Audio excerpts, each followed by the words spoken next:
अगर आपके पास bank of Baroda का अकाउंट है और अभी तक आपने नेट बैंकिंग रजिस्टर नहीं किया है तो ये वीडियो आपके लिए है। इस वीडियो को अंत तक जरूर देखना। नमस्कार दोस्तों, मेरा नाम नरेश भारद्वाज और आप देख रहे हैं एनबीए गाइड। सबसे पहले मैं आपसे यही गुजारिश करूंगा कि आप इस चैनल को एक बार सब्सक्राइब जरूर कर लें, साथ में बेल आइकन को प्रेस करके नोटिफिकेशन को ऑन जरूर कर लेना और वीडियो अच्छा लगे तो वीडियो को लाइक ज़रूर करना। चलिए अब शुरू करते हैं कि आज मैं सिखाने वाला हूँ कि आप बैंक ऑफ बड़ौदा का जो नेट बैंकिंग है वो कैसे एक्टिवेट करेंगे, कैसे रजिस्टर करेंगे और फर्स्ट टाइम कैसे लॉगिन करेंगे। इसके अलावा नेट बैंकिंग के फ़ायदे और नुकसान के बारे में भी मैं बताने वाला हूँ, क्योंकि अगर आप कोई भी सर्विस, कोई भी और भी बैंक की सर्विस अगर आप लेने वाले हैं तो आपको उसके नुकसान और फ़ायदों के बारे में अवश्य जानकारी होनी चाहिए, क्योंकि कई बार क्या होता है कि अनजाने में कोई अनहोनी भी हो सकती है। तो सबसे पहले मैं आपको बताना चाहूँगा कि इसके फ़ायदे क्या हैं। शायद आपको इसके फ़ायदों के बारे में पता ज़रूर होगा, तभी आप इसके रजिस्ट्रेशन करने जा रहे हैं। और वैसे भी नेट बैंकिंग के ढेरों सारे फ़ायदे हैं, और अगर मैं ये कहूँ कि नेट बैंकिंग आज एक वरदान साबित होता जा रहा है, क्योंकि अगर हम देखें कि ऑनलाइन की दुनिया जैसे जैसे बनती जा रही है तो इसमें नेट बैंकिंग का एक बहुत बड़ा रोल है, क्योंकि नेट बैंकिंग या ऑनलाइन बैंकिंग से ही बैंक से पैसा, जो अकाउंट से पैसा वो हम विड्रॉल कर सकते हैं और किसी दूसरे आदमी को पे कर सकते हैं, शॉपिंग कर सकते हैं। और इसके अलावा देखिए, नेट बैंकिंग से आप घर बैठे ही कोई भी रेलवे टिकट, मूवी टिकट या बस की टिकट या हवाई जहाज की टिकट भी घर बैठे आप बुक करा सकते हैं। इसके अलावा आप पेटीएम, गूगल पे या फ़ोन पे वगैरह अगर आप यूज़ करना चाहते हैं तो आपका ऑनलाइन बैंकिंग या नेट बैंकिंग एक्टिवेट होना ज़रूरी है, तो ही आपका यूपीआई जनरेट होगा। और इसके अलावा आप अ, घर बैठे ही किसी दूसरे व्यक्ति को, किसी फ्रेंड को या किसी रिश्तेदार को पैसे आप ट्रांसफ़र कर सकते हैं, अपने बैंक का अकाउंट या अकाउंट का बैलेंस चेक कर सकते हैं और ट्रांजैक्शंस देख सकते हैं, स्टेटमेंट डाउनलोड कर सकते हैं। इसके अलावा और ढेरों सारे काम है जो आप नेट बैंकिंग से कर सकते हैं। अब इसके साथ-साथ मैं आपको एक चीज़ और बताना चाहूँगा कि आपको क्या-क्या सावधानियाँ रखनी पड़ेंगी अगर आप नेट बैंकिंग का इस्तेमाल करते हैं।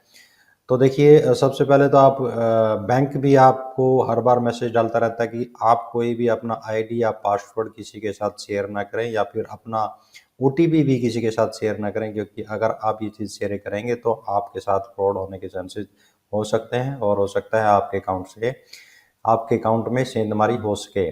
तो इसलिए ये ज़रूरी है कि आप अपना जो पासवर्ड आईडी वो अपना सीक्रेट रखें और किसी के साथ शेयर ना करें। ना ही कभी अपने मोबाइल पर आने वाले ओटीपी को किसी के साथ शेयर करें, वो भी अनजान व्यक्ति के साथ। वैसे भी डरने की कोई बात नहीं है, क्योंकि नेट बैंकिंग अगर आप इस्तेमाल करते हैं तो उसमें 2 लेयर सिक्योरिटी चलती है। 2 लेयर सिक्योरिटी का मतलब होता है, एक बार आप लॉगिन आईडी डालते हैं, उसके बाद पासवर्ड डालते हैं और उसके बाद आप उसमें आपका ओटीपी आपके मोबाइल पर आता है, तभी आप उसमें अकाउंट में लॉगिन कर पाते हैं। और लॉगिन करने के बाद भी अगर आप ट्रांज़ैक्शन करते हैं तो भी आपको आईडी पासवर्ड भी देना पड़ता है और ओटीपी भी आपके मोबाइल पर आता है। तो इसमें 3 लेयर सिक्योरिटी है, तो आपको डरने की बात नहीं है। जब तक आप अपना डाटा खुद लीक नहीं करेंगे तब तक आपको कोई दिक्कत नहीं होने वाली है। तो चलिए, ज़्यादा समय न गँवाते हुए शुरू करते हैं प्रोसेस, जानते हैं कि अ, बैंक ऑफ बड़ौदा की नेट बैंकिंग को कैसे रजिस्टर किया जा सकता है। दोस्तों, ये है बीओबी आई बैंकिंग। अगर आप कहेंगे कि पहले होता था bank of Baroda dot in की वेबसाइट पर भी जाकर आप इस नेट बैंकिंग को रजिस्टर कर लेते थे। अब आप देखिए यहाँ पर, जैसे ही गूगल में जाएंगे, यहाँ पर बीओबी आई बैंकिंग लिखेंगे तो आपका ये इसका लिंक सबसे ऊपर आ जाएगा, bobibanking.com। तो जैसे आप इस पे क्लिक करेंगे तो आपके सामने ये ऐसी वेबसाइट ओपन हो जाएगी, BOBI banking faba FEBA feba.bobibanking.com। तो यहाँ पर अगर आपको देखिए, नीचे देखिए आप, यहाँ पर दो आपको ऑप्शन मिलेगा, एक रिटेल यूजर और दूसरा कॉर्पोरेट यूजर। तो रिटेल यूज़र का मतलब होता है कि अगर आपके पास सेविंग अकाउंट है तो आप रिटेल यूज़र पर रजिस्ट्रेशन करेंगे, और अगर आपके पास करंट अकाउंट है, कॉर्पोरेट अकाउंट है, तो वो आपको कॉर्पोरेट यूज़र के अंडर जाके अपना नेट बैंकिंग रजिस्ट्रेशन करवाना है। तो चलिए हम शुरू करते हैं कि मान लीजिए हमारे पास सेविंग अकाउंट है, तो हम यहाँ पर आके इस पे क्लिक करते हैं। इस पे क्लिक करने के बाद आपके सामने ये ऑप्शन आ जाएंगे। यहाँ पर आपको देखिए online registration using debit card.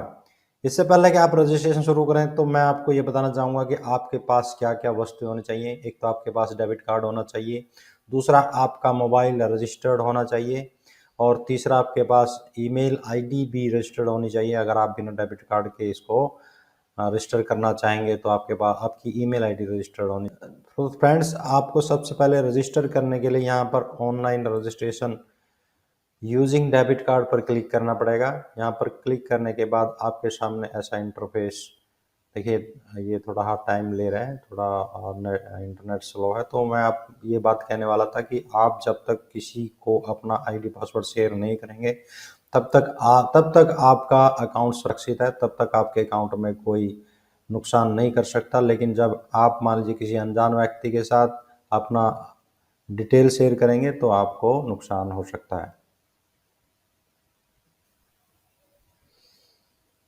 तो इस तरह का इंटरफेस आपके सामने खुल जाएगा। यहाँ पर आपको सबसे पहले अपना वेरिफिकेशन कोड ये दिया हुआ है जो ऊपर कैप्चा कोड यहाँ पर डालना है। तो यहाँ पर जैसे आप कैप्चा कोड डालेंगे तो ये अगले पेज पर मूव हो जाएगा। मैं यहाँ पर कैप्चा कोड डालता हूँ 357081। कैप्चा कोड डालने के बाद आपको यहाँ पर कंटिन्यू पे क्लिक करना है। कंटिन्यू पे क्लिक करने के बाद ये अगले पेज पर मूव हो जाएगा। तो फ्रेंड्स, ये आ गया आपका मेन पार्ट। यहाँ पर आपको अपनी डेबिट कार्ड डिटेल डालनी है। देखिए ये रजिस्ट्रेशन करना कोई लंबी चौड़ी बात नहीं है, सिर्फ ये 3-4 स्टेप का ही प्रोसेस है। यहाँ पर आपको अपना डेबिट कार्ड नंबर डालना है। बैंक की तरफ से आपको डेबिट कार्ड मिला होगा। डेबिट कार्ड के फ्रंट पर कुछ डिजिट लिखे होते हैं, वो उसका कार्ड नंबर होता है। तो उसकी अगली तरफ ही आपका उसकी एक्सपायरी डेट लिखी होती है, और जो आपने पिन सेट किया हुआ है जिस पिन के द्वारा आप पैसे निकालते हैं वो पिन आपको यहाँ पर डालनी है। घबराइएगा मत, ये बैंक की वेबसाइट है, यहाँ पर आपके साथ कोई फ्रॉड होने वाला नहीं है, तो इसलिए यहाँ पर पिन आप डाल सकते हैं, बिल्कुल सुरक्षित है। उसके अलावा पिन डालने के बाद आपको यहाँ पर ये कैप्चा कोड आपको डालना है, उसके बाद आपको वैलिडेट करना है।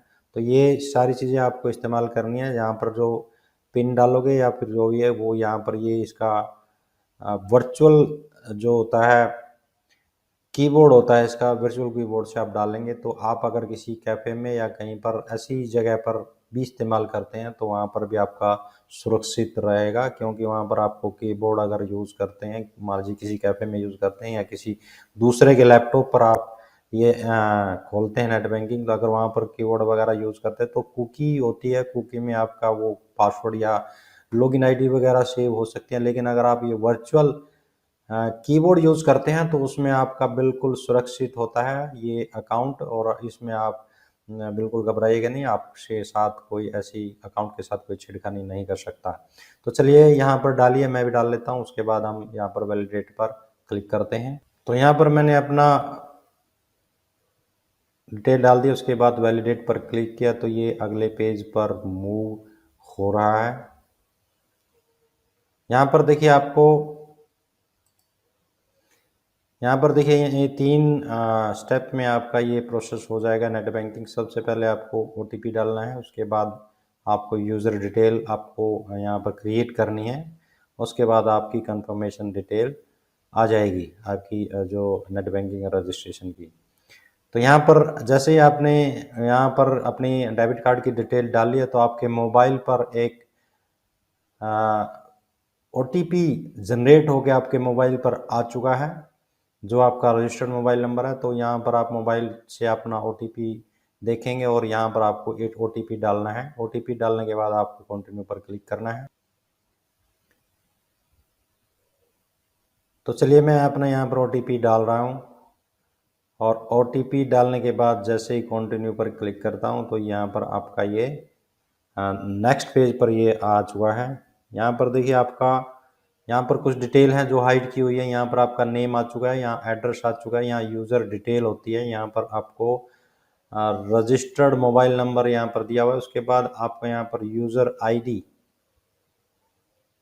जो है वो आपको यहाँ पर क्रिएट करनी है। नया यूज़र आईडी आप किस तरह का यूज़र आईडी क्रिएट कर सकते हैं, वो आप हमेशा ऐसा यूज़र आईडी बनाएं जो आपको याद रहे। अपने किसी परिवार के व्यक्ति के साथ आप कोई भी डिजिट साथ जोड़ के बना सकते हैं, या फिर आप कोई भी ऐसी जो चीज़ याद रहे आपको, ऐसी चीज़ के साथ आप डिजिट वगैरह लगा के उसको जैसे डेट ऑफ बर्थ होगी किसी की फैमिली की, या फिर कोई आप अपना किसी और पेट का नाम है या कोई भी चीज़ है, तो आप यहाँ पर ऐसी याद रखने वाली चीज़ को आप यहाँ पर यूज़र आईडी के तौर पर क्रिएट कर सकते हैं। और वो यूज़र आईडी आपको हमेशा इस्तेमाल करनी होती है नेट बैंकिंग लॉगिन करते वक्त, इसलिए यूज़र आईडी हमेशा संभल कर यहाँ पर डालें। तो चलिए यूज़र आईडी क्रिएट करते हैं। फ्रेंड्स, यूज़र आईडी क्रिएट करने के बाद आपको यहाँ पर टाइप ऑफ फैसिलिटी सिलेक्ट करनी है। यहाँ पर दो तरह की ही फैसिलिटी दी हुई है। एक फैसिलिटी ये है कि व्यू राइट्स ओनली, यानी आप अपना जो अकाउंट की डिटेल है वो आप केवल देख ही पाएंगे। वहाँ से बैलेंस देख सकते हैं, कोई भी ट्रांजैक्शन देख सकते हैं, कोई भी किसी भी तरह की डिटेल आप अपने अकाउंट में देख सकते हैं। जो आपका नेट बैंकिंग का डैशबोर्ड होगा वहाँ पर आप केवल देख सकते हैं, जबकि वहाँ से आप ट्रांजैक्शन नहीं कर सकते हैं निचले वाली में। अगर आप निचले वाला सेलेक्ट करते हैं और ये अगर ऊपर वाला सेलेक्ट करते हैं तो आप उसको पूरे डिटेल जो भी आपकी अकाउंट डिटेल उसको देख भी सकेंगे, और साथ में आप वहाँ से पैसा वगैरह ट्रांसफ़र भी कर पाएंगे। तो हमेशा यू एंड TXN जो राइट्स हैं, ये ऊपर वाला है, ऊपर वाली जो फैसिलिटी है इसको सिलेक्ट किया जाता है, तो इसलिए आप भी इसको सिलेक्ट कीजिए, क्योंकि आपको साथ में देखने के साथ साथ भी ट्रांजैक्शन करने की ज़रूरत होगी। तो चलिए इसको सिलेक्ट कर लेते हैं। इसको सेलेक्ट करने के बाद नेक्स्ट पे क्लिक किया तो यहाँ पर अगला पार्ट आपके सामने आ गया। यहाँ पर देखिए एंटर साइनिंग पासवर्ड, यानी जब आप इस नेट बैंकिंग को लॉगिन करते हैं तो वाला पासवर्ड यहाँ पर आपको देना पड़ेगा। पासवर्ड की क्राइटेरिया भी यहाँ पर लिखा गया है कि आपको पासवर्ड में अपना अल्फ़ाबेट और साथ में आपको डिजिट दोनों चीज़ आपको इसमें यूज़ करनी पड़ेंगी। और एक जो फर्स्ट वाला जो अल्फ़ाबेट है उसको आप कैपिटल रखिए। उसके बाद आपका पासवर्ड कम से कम 8 करैक्टर का होना चाहिए, और 16 करैक्टर तक का आप पासवर्ड यहाँ पर ले सकते हैं। और तीसरा देखिए आपका स्पेसिस, यानी जो आप पासवर्ड देंगे उसमें आप स्पेस नहीं दे सकते। जैसे मान लीजिए नरेश भारद्वाज है तो आप नरेश स्पेस भारद्वाज नहीं कर सकते, तो आप नरेश भारद्वाज इकट्ठा लिखेंगे। इसके अलावा आप यहाँ पर पासवर्ड जो होगा उसमें एक जैसे कोई स्पेशल करैक्टर जैसे @ वगैरह दे सकते हैं। कोई भी मान लीजिए किसी का नाम सूरज है तो सूरज @1984, यानी ये आपका पासवर्ड हो सकता है, या 19 या सूरज #1984 जैसे पासवर्ड आप क्रिएट कर सकते हैं। उसके अलावा ये जो पासवर्ड हैं ये 2 पासवर्ड होते हैं। एक आपका लॉगिन पासवर्ड होता है जिससे आप अपनी नेट बैंकिंग को लॉगिन करते हैं, और दूसरा आपका ट्रांजैक्शन पासवर्ड होता है जिससे आप ट्रांजैक्शन करते हैं। लॉगिन करने के बाद ही ट्रांजैक्शन पासवर्ड को यूज़ कर सकते हैं। तो इसलिए हमेशा दोनों पासवर्ड को अलग अलग रखें, दोनों को पासवर्ड को सेम न बनाएं, तो ये सिक्योरिटी इशू हो सकता है। और इसलिए आप ये पासवर्ड अलग अलग बनाएं, और दोनों का जो पासवर्ड का नाम ऐसा रखें जो आपको याद रहे, क्योंकि जब भी आप लॉगिन करेंगे या आप इसको ट्रांजैक्शन करेंगे तो आपको पासवर्ड याद आना ज़रूरी है। तो जैसे आप यहाँ पर पासवर्ड डालेंगे उसके बाद आपको री एंटर साइनिंग पासवर्ड यानी सेम पासवर्ड यहाँ पर भी डालना है। ऐसे ही नीचे एक पासवर्ड आएंगे उसका सेम पासवर्ड यहाँ पर डालना है। उसके बाद आपको कंटिन्यू पे क्लिक करना है, और ये आपका जो कीबोर्ड है ये वर्चुअल कीबोर्ड आप इस्तेमाल कर सकते हैं। तो चलिए मैं अपना यहाँ पर पासवर्ड डाल लेता हूँ। पासवर्ड डालने के बाद यहाँ पर ट्रांजैक्शन पासवर्ड भी डाल लेता हूँ।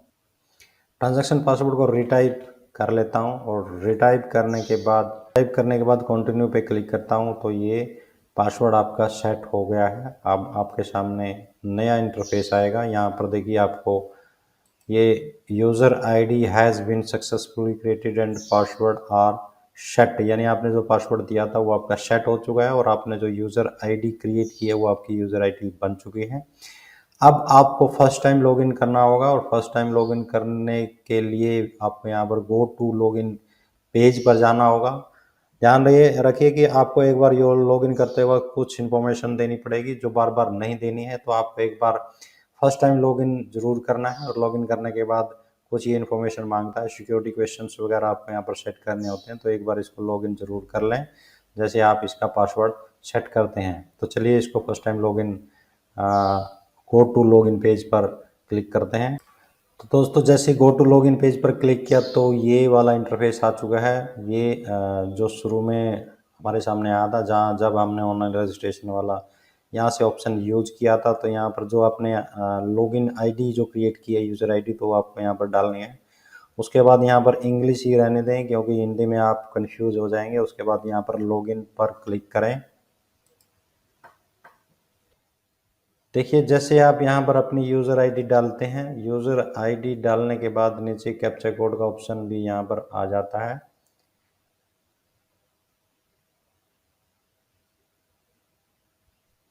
कैप्चा कोड आपको यहाँ पर एंटर करना है। जो यहाँ पर कैप्चा कोड दिखाई देता है, इसको आपको यहाँ पर एंटर करना है। उसके बाद लॉगिन पर क्लिक करना है। लॉगिन पर क्लिक करने के बाद यहाँ पर एनरोल नाउ, यहाँ पर देखिए मैं आपको बता देता हूँ, अभी मैंने कुछ देर पहले बता भी था, जब भी आप फर्स्ट टाइम यहाँ पर लॉगिन करते हैं तो आपको एनरोल करना पड़ता है, जिसमें आपको कुछ थोड़ी और स्टेप्स क्लियर करनी पड़ती हैं। वो यहाँ पर आपको करनी पड़ेंगी। तो यहाँ पर जैसे एनरोल नाउ पे क्लिक करेंगे तो आप अगले पेज पर फॉरवर्ड कर दिए जाएंगे। अब ये अगला पेज आ गया। यहाँ पर देखिए welcome to bank of Baroda secure enrolment, यानी आपकी जो इंटरनेट बैंकिंग है उसको बैंक सिक्योर करना चाहता है कि सिक्योरिटी क्वेश्चंस जैसे दिए गए हैं। इसके अलावा आप पर्सनल जो मैसेज है वो पर्सनल मैसेज आप यहाँ पर डाल सकते हैं, कोई भी, जैसे अपना मकान का नंबर या फिर अपना कोई अपना नाम, पुराना नाम, फ्रेंड का नाम, या कोई अपने बेटे का, भाई का नाम, या कोई और मैसेज आप यहाँ पर डाल देंगे। तो जैसे ही आप लॉगिन करेंगे तो आपको यहाँ पर वो ऊपर आपका मैसेज आएगा, या फिर आप यहाँ पर लिख सकते हैं कि दिस इज़ माय अकाउंट, या कोई एनीथिंग, कोई भी आप पर्सनल मैसेज यहाँ पर डाल सकते हैं। उसके साथ ही आपको नीचे देखिए सिक्योरिटी क्वेश्चंस देने पड़ेंगे। यहाँ पड़ेंगे कम से कम 5 जो सिक्योरिटी क्वेश्चन यहाँ से आपको उनके आंसर देने हैं। टोटल ये 15 हैं। 15 में से 5 को ऐसे सेलेक्ट कर लीजिए जो आपको याद रहें। देखिए जैसे यहाँ पर सिक्योरिटी क्वेश्चन हो गया, what was the name of the first college that you studied on, यानी आप अपने कॉलेज का नाम यहाँ पर लिख सकते हैं। What is the maiden name of your mother, यानी आपके मदर का मेडन नेम क्या है वो आप यहाँ पर लिख सकते हैं। और who is your favourite actor, अपने फेवरेट एक्टर का नाम लिख सकते हैं। कोई भी जो आपको अच्छा लगे, इन 15 में से 5 क्वेश्चंस का आप यहाँ पर उत्तर दीजिए। और मैं आपको ये भी बता देता हूँ कि ये आपके लिए या किसी भी नेट बैंकिंग रजिस्ट्रेशन करते वक्त क्यों ज़रूरी है, किसी के लिए भी, क्योंकि ये सिक्योरिटी क्वेश्चन उस वक्त पूछे जाते हैं, मान लीजिए आप अपना आईडी या पासवर्ड वगैरह भूल जाते हैं तो आपको वो रीसेट करने की ज़रूरत पड़ती है। तो उस वक्त ये बैंक सिक्योरिटी क्वेश्चंस इसलिए पूछता है कि ऐसा ना हो कि कोई गलत आदमी, कोई थर्ड पार्टी, या जो फर्जी व्यक्ति यहाँ पर आपका आईडी पासवर्ड रीसेट नहीं कर रहा हो। तो आपको ये क्वेश्चंस के आंसर जब देंगे तो बैंक समझ जाएगा कि ये जो आईडी या पासवर्ड आप खुद ही, जो कस्टमर है वो खुद ही इसको रीसेट कर रहा है। तो इसलिए ये इनका महत्व उस वक्त बनता है। तो चलिए ये सिक्योरिटी क्वेश्चंस को हम आंसर देते हैं, उसके बाद आगे बढ़ते हैं। तो आप जिस भी क्वेश्चन का आंसर देंगे उसके सामने ये टिक करेंगे और उसके सामने अपना आंसर लिखेंगे। इसके बाद आप देखिए सेट पासवर्ड में आप आ जाएंगे, existing sign on password, new sign on password. यहाँ पर आपने जो अभी पासवर्ड क्रिएट किया था पिछले स्टेप में, वो पासवर्ड आपको यहाँ पर चेंज करना पड़ेगा। जो साइन इन पासवर्ड, जो आपने साइन करने वाला पासवर्ड, यानी जो लॉगिन करने वाला पासवर्ड बनाया था, उसके साथ ही आप नीचे देखिए ट्रांजैक्शन जो पासवर्ड है वो भी आपको यहाँ पर चेंज करना पड़ेगा। यहाँ पर सबसे पहले आपको पुराना पासवर्ड डालना है जो अभी आपने क्रिएट किया था। उसके बाद आपने फिर एक नया पासवर्ड क्रिएट करना है, बनाना है, वो रीटाइप करना है। नीचे आप वही ऐसा ही प्रोसेस नीचे आपको ट्रांजैक्शन पासवर्ड में भी करना है। यहाँ पर भी आपको एक नया पासवर्ड बनाना है और साथ में उसको रिटाइप भी करना है। चलिए दोस्तों यहाँ पर पुराना पासवर्ड एंटर करते हैं। उसके बाद एक नया पासवर्ड यहाँ पर क्रिएट कर लेते हैं, बना लेते हैं। नए पासवर्ड में भी आपको सेम इंस्ट्रक्शन फॉलो करनी है, जैसे कि अल्फ़ाबेट और स्पेशल कैरेक्टर या न्यूमेरिक कैरेक्टर आपको यहाँ पर यूज़ करना है। और ऐसे ही आप नीचे इसमें जो ट्रांजैक्शन पासवर्ड है, यानी जो नया पासवर्ड क्रिएट किया है, पासवर्ड नया क्रिएट किया है, उसको आप दोबारा से यहाँ पर रीटाइप करेंगे। और उसके बाद आपको यहाँ पर उसके बाद एक नया ट्रांजैक्शन पासवर्ड भी आप यहाँ पर एक नया ट्रांजैक्शन पासवर्ड क्रिएट करेंगे, जिसमें आप सेम जो इंस्ट्रक्शन वो फॉलो करेंगे, यानी अपना अल्फ़ाबेट, न्यूमेरिक और कोई भी स्पेशल कैरेक्टर यहाँ पर आपको इस्तेमाल करना है। उसके बाद नीचे आपको रजिस्टर पर क्लिक करना है। जैसे आप रजिस्टर पर क्लिक करेंगे तो ये आपका डैशबोर्ड यहाँ पर ओपन हो जाएगा। अब देखिए यहाँ पर वेलकम टू बड़ौदा कनेक्ट, यहाँ पर ये आपका कनेक्ट हो चुका है। Welcome to bank of Baroda security enrolment, यानी आपने अपना सिक्योरिटी एनरोलमेंट आप कर चुके हैं। You are registered successfully, please log out and log in with your new credentials, यानी आपने अपना जो नया जो पासवर्ड अभी बनाया है, आईडी आपकी वही रहेगी जो आपने शुरू में क्रिएट की थी, और अब आप नए पासवर्ड के साथ यहाँ पर इसको लॉगिन करेंगे।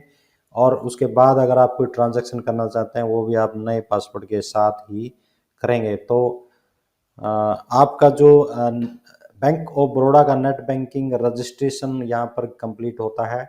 जो ये प्रोसेस था वो आपका डेबिट कार्ड के साथ रजिस्टर करने वाला प्रोसेस था। अगर आपके पास डेबिट कार्ड नहीं है तो आप मुझे कमेंट बॉक्स में लिख सकते हैं, मैं आपके लिए एक ऐसा वीडियो और नया बनाऊंगा जिसमें आप बिना डेबिट कार्ड के भी नेट बैंकिंग के लिए आप रजिस्टर कर सकते हैं।